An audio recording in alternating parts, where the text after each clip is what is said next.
கார்த்திகா ராஜா நவராத்திரி விழா சிவபெருமானுக்கு ஒரு ராத்திரி, அத மகா சிவராத்திரின்னு சொல்லுவோம். ஆனா நம்ம அம்பிகைக்கு பெண் சக்தியே பெரும் சக்தின்னு சொல்லுவாங்க இல்லையா? தன்னுடைய சிவபெருமான் தன்னுடைய மனைவியான உமையவளை தன் உடலில் பாதியாக வைத்திருக்கிறார்.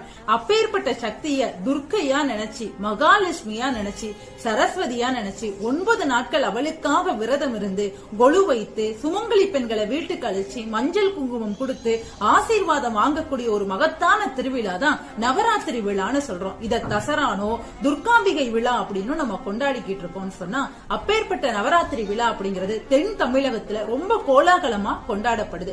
நவராத்திரியிலேயே பல வகையான நவராத்திரிகள் இருக்குது. ஷியாமலா நவராத்திரி, லலிதா நவராத்திரி, சாரதா நவராத்திரி.